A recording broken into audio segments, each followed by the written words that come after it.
Next slide. So we have two guiding committees steering moving Pima. The first was known as the Project Oversight Committee, which is the POC.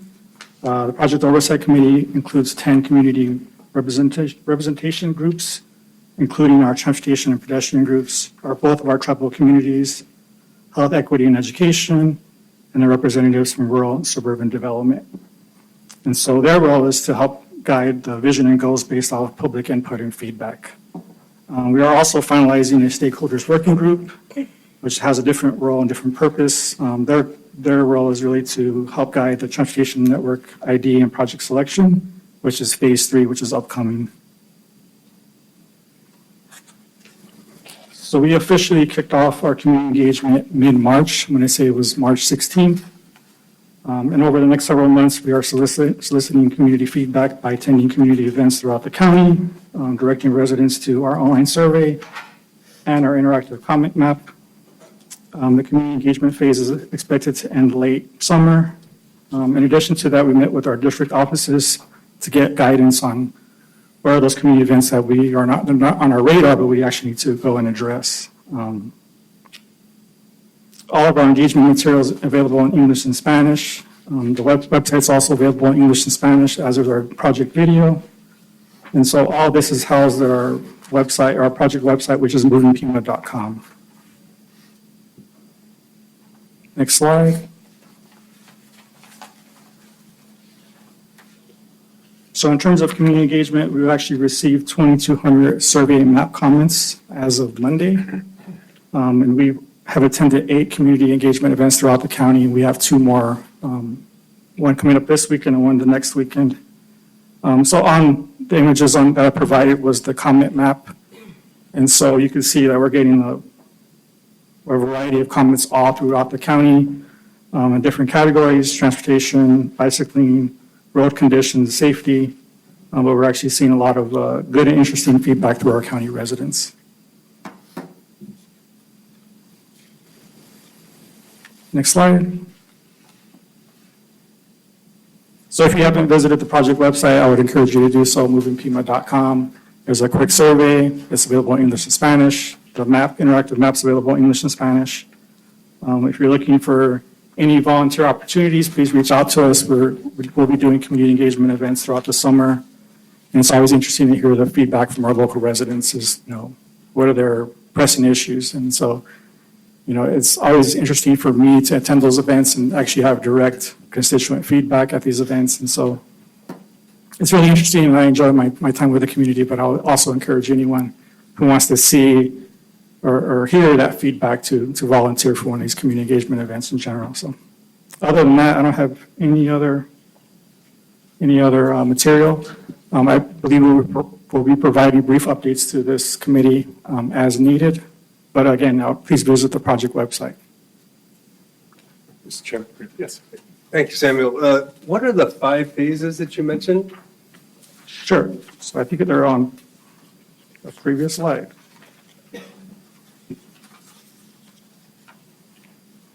Yeah, so we have 5 phases over 18 months. The first one's community engagement. The next one is vision and goals. The third phase is network ID and project selection. Phase 4 is project priorities and implementation plan. And then the final phase is final plan implementation. I'm sorry, what's the last one again? Final plan development. And that's going to generate a listing of projects, maps, all sorts of ideas, I assume. Yes, so we'll be provided in a plan document, and that plan document will have project priorities. Gotcha. And so we'll have the community engagement feedback summary, we'll have our vision and goals in that document. All of our maps will also be in that document as well. Thank you. And if I can just add to that, one of our big goals with this 30-year master plan, because we haven't had a master plan historically, is to be much better at articulating the scale of the need for transportation in our network. So inclusive of deferred maintenance, whether that's pavement, which we've spent so much time in this committee talking about, but also sidewalks, guardrails, all of that infrastructure within our right of way. as well as where things need to be widened, where there's gaps in the network, and just really getting the full picture, because as we talk about funding, we know there's not enough, but I think really getting to the point of like, how much funding would really truly be needed to get what we hear from the community they want to make the transportation system work for them. So, you know, as Sam said, lots of community outreach in the beginning so we better understand the challenges that our public faces with transportation, but then we'll also be marrying that with a lot of the technical details that we know from deferred maintenance. Our safety plan will feed into this nicely as well. I also include, paratransit users and cyclists and other vulnerable users as well. So that's the idea with that survey. So if you haven't been to the project website, please visit movingpima.com, look at the survey, look at the interactive map. There's a lot of good information there. So, Mr. Chair, I do have a question. Yes. I did fill out the survey. I think it's a great idea. Is there a goal in mind in terms of how many responses you need to be statistically valid? So we have a target goal that we're looking at. I think the one thing that we need to also consider is we have to get feedback from all of our demographics. And so that's one thing that we're trying to do pivot with our public engagement plan. I think we're looking for something that's over 5,000 survey response. So, but I also think we have to look at the makeup of that response in terms of demographics. And so we're seeing some patterns and we're seeing some trends, and so we're pivoting our public engagement plan to look at the rural communities and certain demographics within that as well. So how many responses to date approximately? We got 2,200. Okay. Thank you, Mr. Chair. Welcome. Any other questions? All right, thanks for that, Thank you. Daniel. And next, we have Director Skinner with the RTA Next update.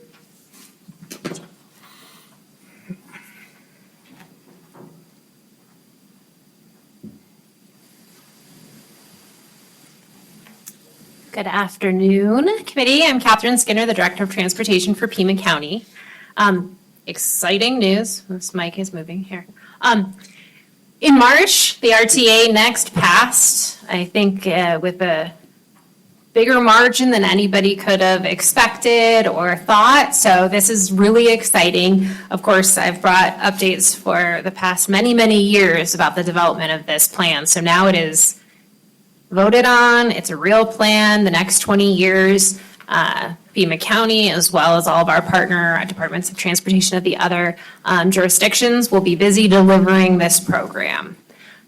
One of the things in educating the public about the vote in March was really talking about how are we going to do this different, because there was a lot of concern in RTA 1. A lot of projects were not delivered that we thought, and there were many, many reasons for that.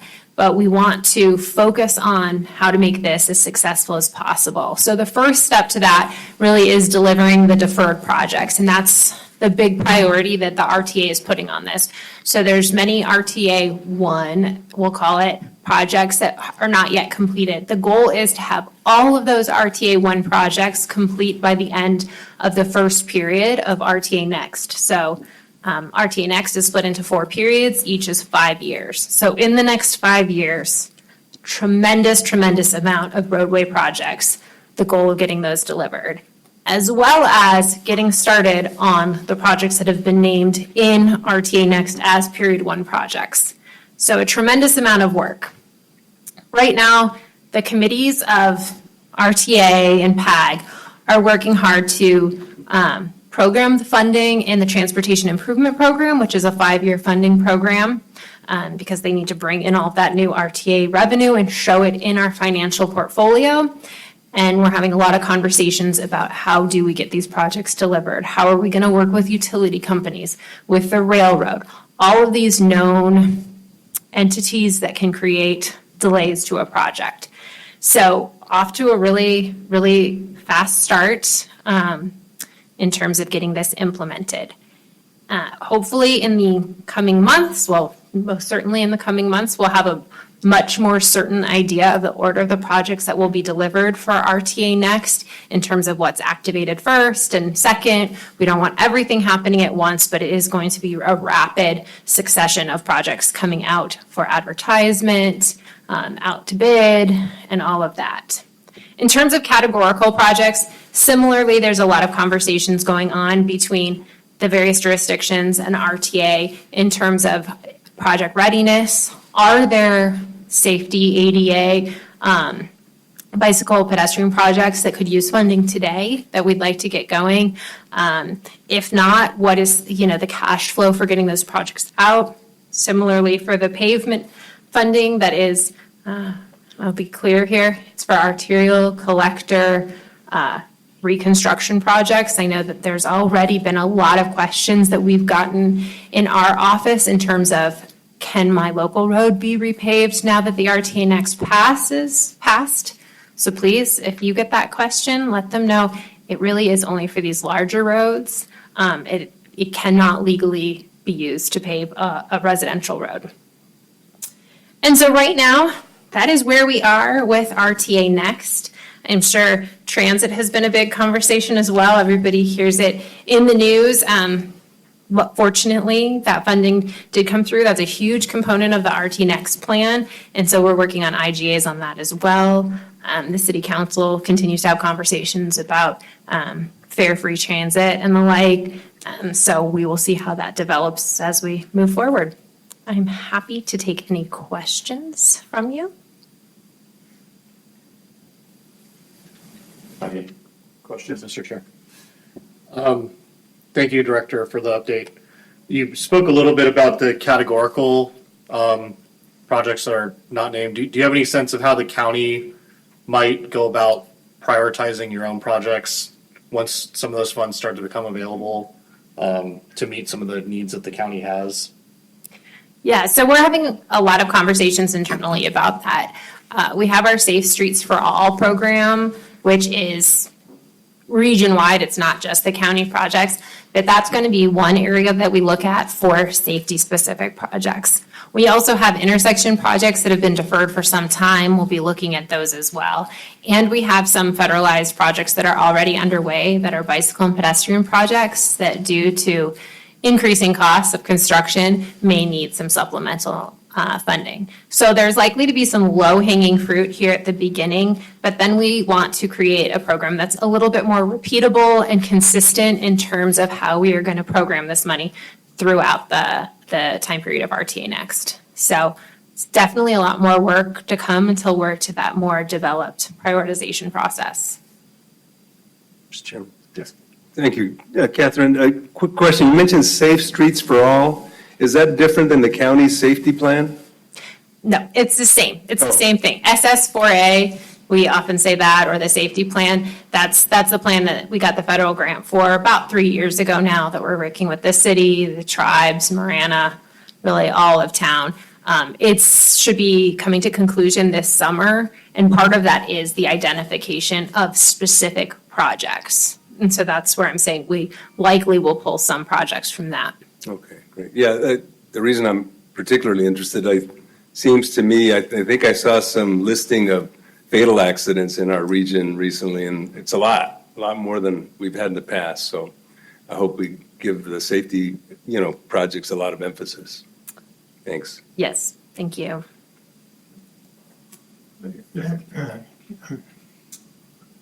I do have a question, Chair. Could you remind us how much money is in RTA Next for maintenance of arterial and collector roads going forward? I'm thinking of La Cañada, La Cholla, and you drive these, and now you're seeing cracks, seeing potholes, you're seeing maintenance requirements, and just wondering if you can help us as to how much is available to help maintain all those roads. Sure. In the overall ballot proposal, there was $177.6 million set aside for arterial and collector road pavement rehabilitation. And then there was an additional up to $80 million should revenues come in higher than the pessimistic forecast that they used to develop the program. However, That amount of money has been divided up by the jurisdictions, with the lion's share going to the city of Tucson. Unincorporated Pima County will be getting $10 million out of that bucket. So it's a rather minimal amount of money over a 20-year period. Some of the types of distress you mentioned, potholes, those wouldn't be covered here. Crack sealing wouldn't be covered here. It's really meant to be more of the mill and replace type of treatment. So once it gets to a more degraded state where you need to fully rehabilitate the roadway. Thank you. Mr. Chairman, let me follow up on Ed's point, though. You know, the communications we had with the Board of Supervisors were concerning a revenue source, a reliable revenue source for pavement preservation. Obviously, this isn't it, $10 million. So my sense has always been, if at least the RTA next will allow these kind of projects, then maybe now we start lobbying for a larger share of what's available and not be satisfied with, you know, the distribution that we have now. So just food for thought.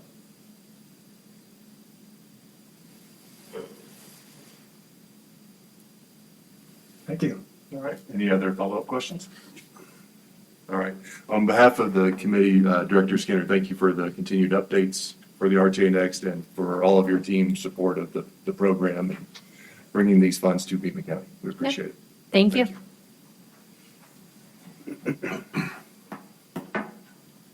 All right, next up, the road repair update, Jason Boley.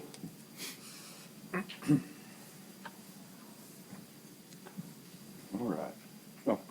Thank you, Chair. Thank you, members of the committee. We're happy to present our update for this meeting's update for our fiscal 26 pavement preservation and road repair program.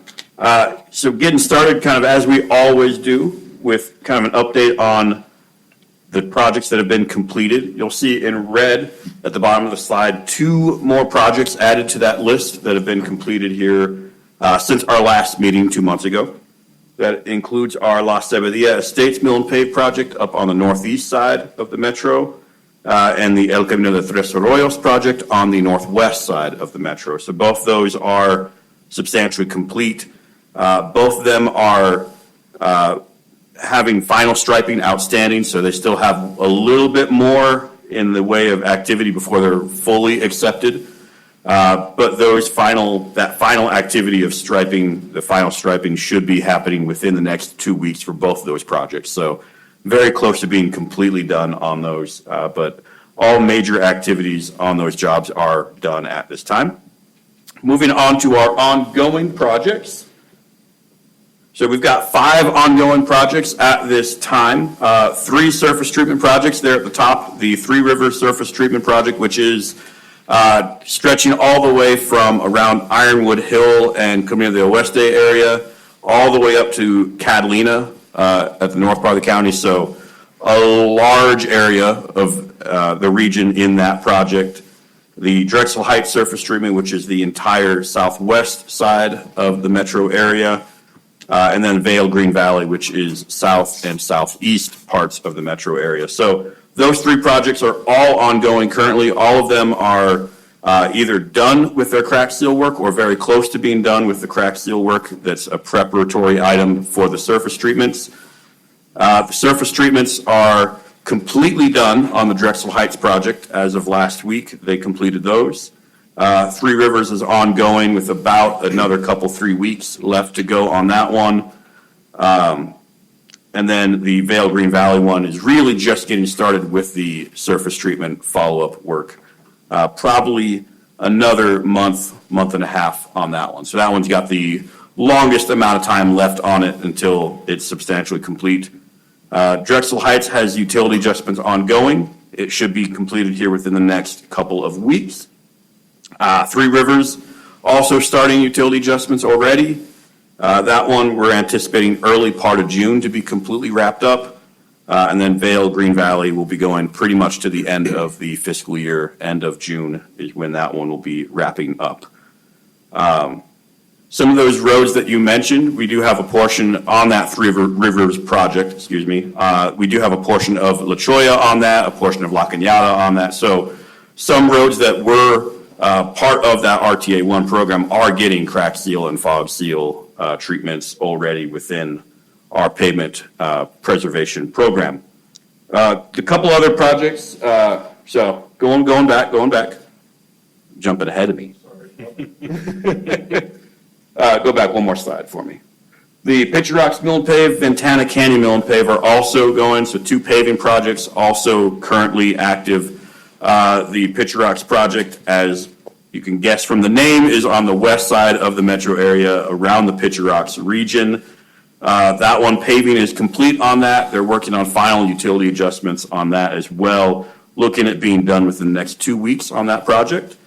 And that did include a portion of Einer Road as well as a portion of Hardy Road. And then the last project on there, Ventana Canyon Mill and Pave, also complete with paving. So we've had a lot of work going on in 2 months, if you can't tell. That one, working on utility adjustments as well, should be done by the middle part of June with all work being done there. So now moving on to the next slide. It's been a while since I've brought in some photos, so I wanted to show you some of the work that we've been going and doing. We've talked a lot about them, but just to kind of walk you through what you're seeing on the top left there, that is the finished product on a mill and pave project. That's part of the La Cebadilla project that I mentioned. This is on El Camino Rinconado, north of Reddington Road. You can see almost everything done on it. Final striping still outstanding. So you'll notice no reflective pavement markers yet. That is the work that we mentioned that still has to happen here this week.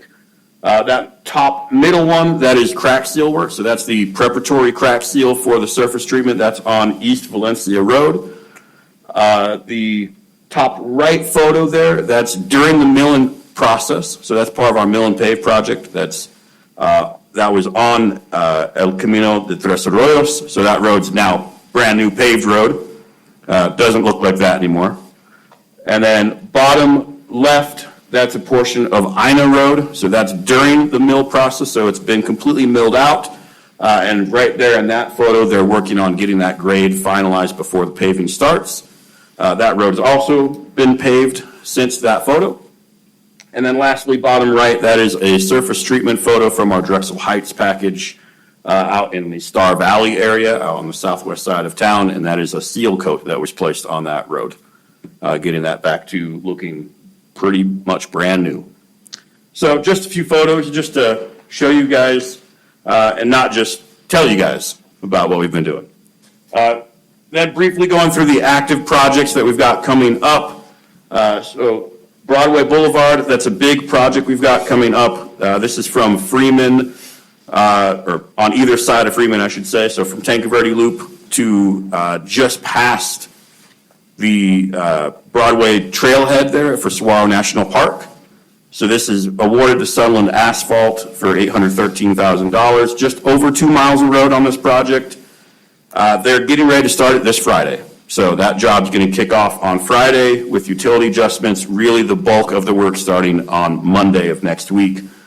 And it'll go for about a month and a half.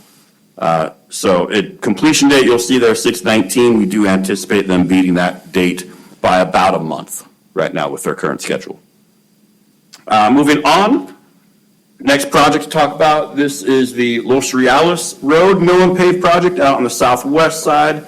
Awarded to Southern Arizona Paving for $964,000. There's just over 1.75 miles of arterial collector road on this. Completion date there as well of the end of the fiscal year. This one, we're looking at tentatively starting the 3rd week of May. So a few weeks off still from this getting going. Most of the work will happen in the early part of June.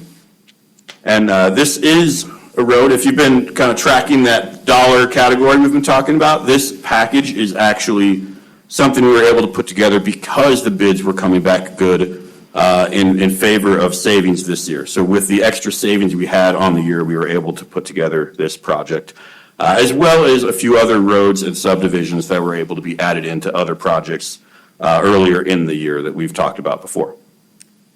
So quite exciting news there, getting extra bang for the buck this fiscal year. And then the last project that I want to talk about, Sunrise Drive Mill and Pave. So this project is currently advertised. Bid opening is this Thursday. Engineers' estimate is between $750,000 and $900,000. Just over a mile of arterial collector road up there on Sunrise between Kolb and Sabino Canyon Road. And then completion date of this is the end of September. So you'll notice this is going to overlap fiscal years. So this project is following the ongoing capital improvement project at the Esperero Wash on Sunrise. And the goal of this project is to try to time the work as close as we can to make sure that we're minimizing the amount of impact on the community up there. It's already been dealing with construction traffic for several months now, including detours and bypass routes and all that fun stuff. So we want to try to minimize the impact on the community and make sure that we get the road completely done in as close of a time as the capital improvement project finishing as possible without delaying that other contractor as well. So with that being said, kind of an overall look at the numbers. You see the pie chart there, a lot of the dollars incomplete, kind of as you would have guessed based on the list of projects that we had earlier. A lot in construction currently, getting very close to that complete status, with just that little bit left in the awarded and advertised columns as well. With that, I'll just remind everybody, you can view the status of all the roads selected for this current fiscal year, as well as pretty soon we'll have the stuff for fiscal 27 as well on this map. That'll be the place to find that when it comes out in about a month or so. And with that, I'll open any questions. Chair Frank, Yes. I just want to compliment Jason and staff for putting together the pot of money that was kind of left over from projects and getting another project. That's really a plus, I think, for everything you're doing, so thank you. Great, thank you. I have a question, Chair. Sure. Thanks for the update, Jason. I was just curious, relatively recent big surge in oil and diesel prices, have you seen any effect for projects in process? Like, have you had to use any kind of material or fuel adjustment allowances to account for that, or really not seeing any kind of an effect yet? So for all the projects we've done this fiscal year, they've all been under our job order contract projects, which means we actually don't have fuel or bituminous adjustment included in those projects because they're designed to be very short scale, short range, build quickly type projects. We've been keeping an eye on that for sure, and we have noticed, especially with a couple projects that we've had later in the year that have bid kind of during this escalation of pricing, we have seen that go up. Okay. So that's something that we're keeping an eye on as we're building next year's program, is looking at what those cost escalations might be. Currently, the biggest area that we're seeing that in is, of course, with fuel, which is affecting trucking cost. So that's something we're keeping an eye on, but it's not affected any of our current ongoing projects, but we're keeping an eye on it, especially for the job that's awarding this week. Great, thanks. All right, thank you, Jason. Thank you.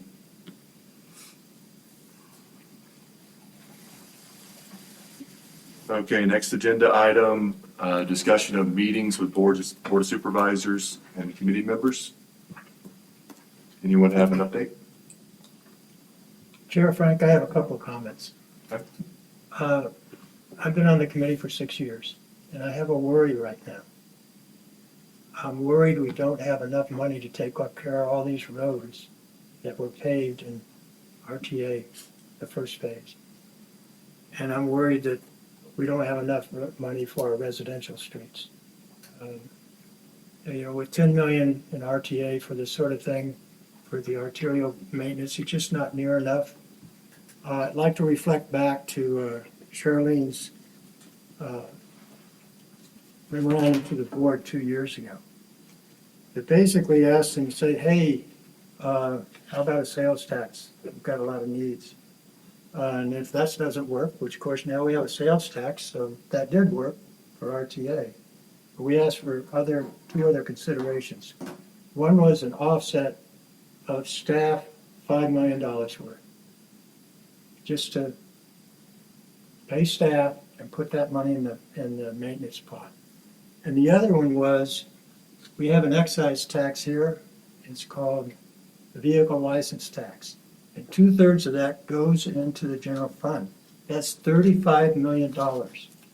It seems like we still have a good case for a share of that coming to transportation.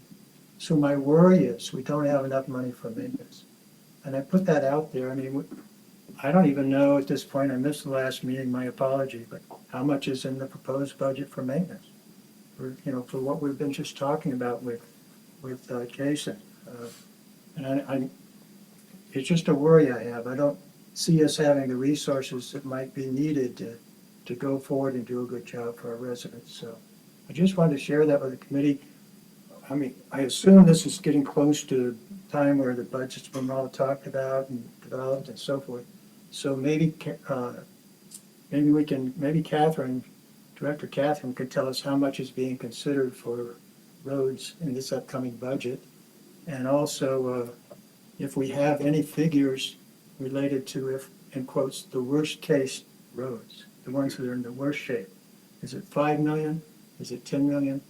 I don't have a clue, but if we had some money for the worst as well as the ongoing maintenance, it might be a real plus going forward. So, good questions. Jason will correct me if I'm wrong because he's already looking at next year's program. We have $28.5 million, $28.2 million. So that was really close. One way or the other.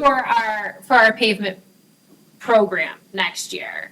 The way we're going to prioritize it is following the guiding principles that you guys were instrumental in putting in place, which provides a share for our poor and very poor roads to be fully rehabilitated and get up to that very good condition, but it also provides some preservation money so that we are keeping those roads up in the good condition when it's more cost effective. It also provides a share of the money for the local roads as well as the arterial collectors. So was intended, the guiding principles, to be a balanced program. Also, we have committed funding through the end of our pavement program. Each year, it's set what we're going to be spending, and at this point, we have not varied from that since the beginning of the program. The last 2 years, which are fiscal 29 and 30, we will start to see the $25 million of PAYGO come into play as well. So those last 2 years of what was the original program are going to be much, much larger years. All that said, I think that your concerns are very valid in terms of what happens at the end of the program and, far out into the future. And then the reminder also, pavement is just one of the assets of a transportation system. We have bridges, we have everything you see in the right of way needs to be cared for. And some of the big concerns we hear from the public are litter along the roadways, vegetation, those things that really make the roadway as a larger thing attractive to drive along, to be a part of. And so, I think your point, I don't disagree that the funding is going to always be an issue in transportation in the state of Arizona. So just a follow-up question, when are those 2 years of 25 million extra going to be down the line? I believe it's fiscal year 29 and fiscal year 30. I don't have the chart in front of me, but they're nodding, so. So there's a little relief down the path. There's a little relief, but we're still committing and increasing the amount of HERF year over year over year. So those years, I don't know if you guys have the chart open. I want to say that they're getting upwards of $60 million a year for pavement in those years versus where we've been at about the $25 million point for the past few years. So what's changed there to bring in that extra money? It's the PAYGO. It's the PAYGO, 25 million of PAYGO, as well as the bond debt service that we've been paying down on the 97 bonds. Will finally be getting to where we're have it paid off. It actually pays off beyond that, but it drops down So significantly when by does then. that money free up from paying off the bonds? Every year it decreases by a bit. So back about 12 years ago, we were looking at paying in the neighborhood of $20 million a year for debt service, and now we're closer to $8 million a year. But it kind of stair steps down. So we have like 2 years at 8 million, then it'll go down to about 5.5 and so So forth. we have several years before that goes away, but it's still diminished. It's diminishing each year, yes. Thank you. Still worried. Mr. Chairman, just a comment to support Ed's contention there. I mean, I think what we heard earlier about the master plan, though, is going to be a good stepping stone to bring this subject back up to the Board of Supervisors and say, hey, by the way, look how big this number is. How do we address it? And I'm hoping some of the thought that comes out of that plan will address revenue sources and whatnot. Good.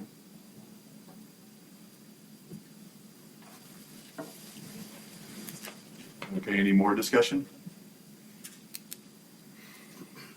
Thank you, Mr. Verberg, for bringing that up and for your responses, Director Skinner. Next up is our call to the audience.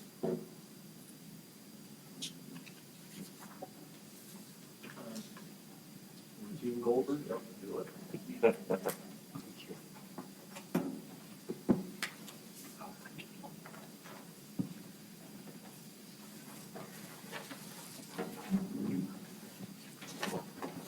Mr. Goldberg, Yes, you'll have 3 minutes for your presentation.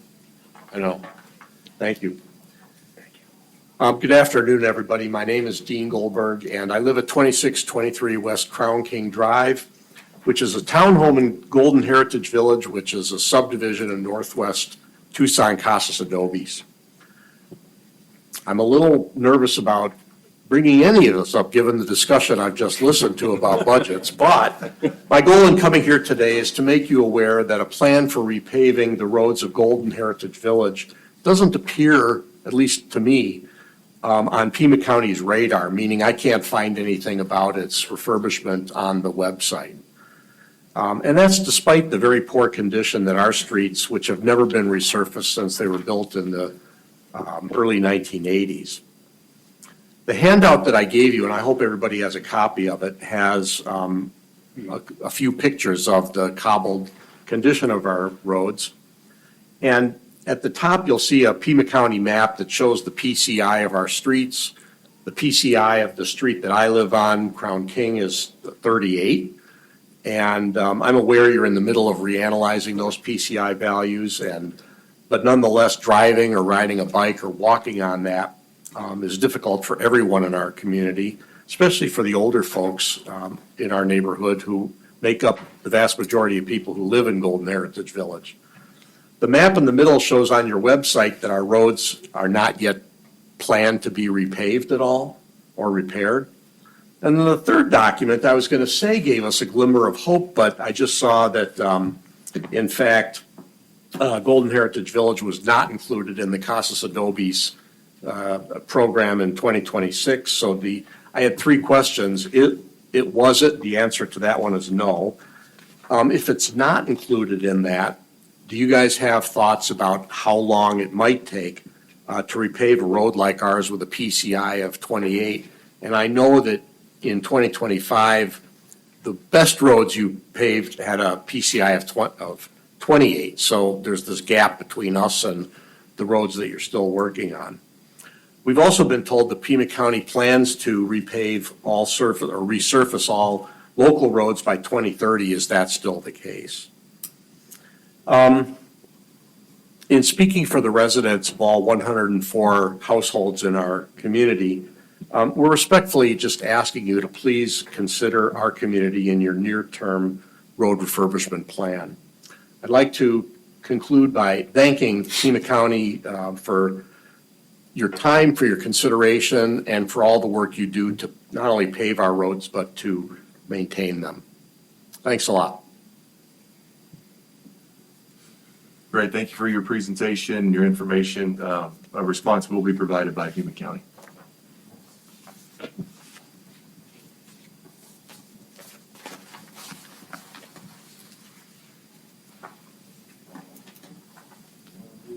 next call to the audience is Rick Medina, and he is online, and we need to go ahead and switch him to the front. Rick, can you hear us?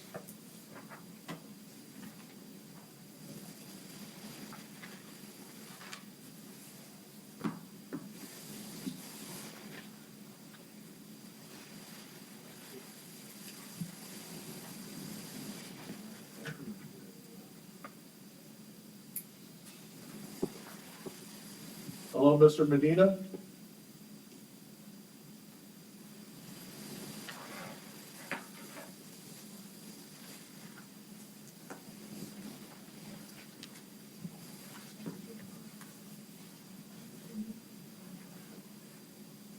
Mr. Medina, can you unmute your microphone from your end?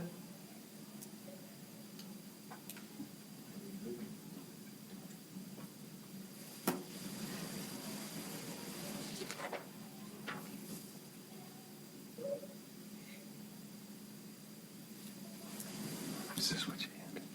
This is the gentleman, I guess, you're trying to hear from. Okay. Come to you.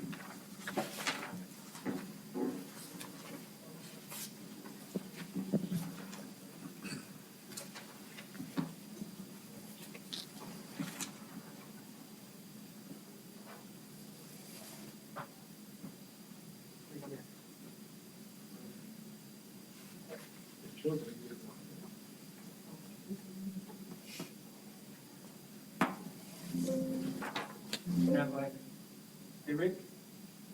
Can you hear me okay? Oh, great. Well, first of all, thank you to the committee for hearing us at Bear Canyon Overlook today.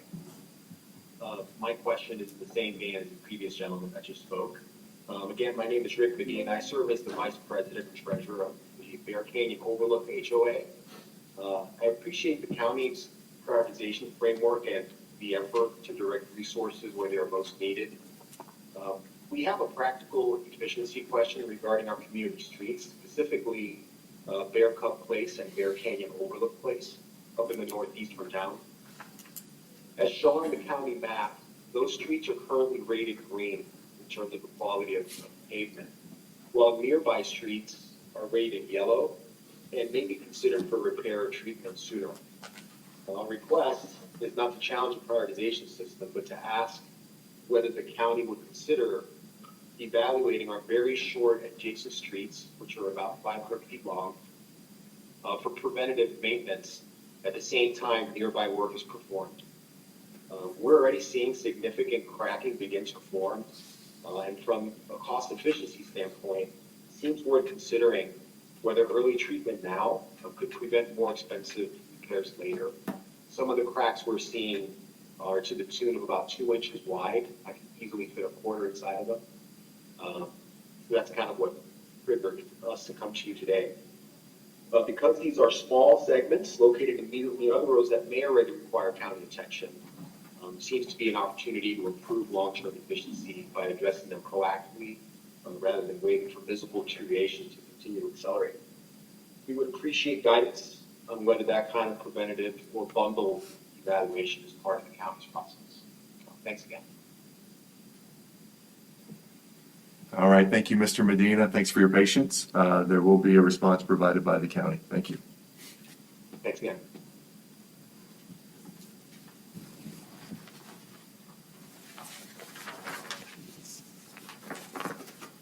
All right, are there any future items for discussion for the committee? Sheriff, Yes. I do have a request. I don't know if it's possible, but it would be really nice to get a report back after the survey results from moving Pima master plan part, when that is available. It'd be nice to have an update on results of the survey.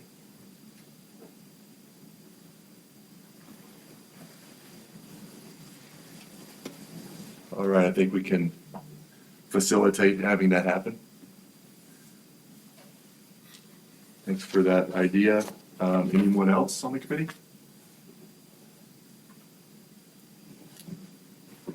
Okay. The next meeting will be June 23rd. agenda item should be submitted by June 5th. Thank you for that consideration. And with that, is there any other business to discuss? Hearing nothing, is there a motion to adjourn the meeting? Second. All right, thank you. All in favor? Aye. All opposed? Motion passes. Thank you all. Thank you.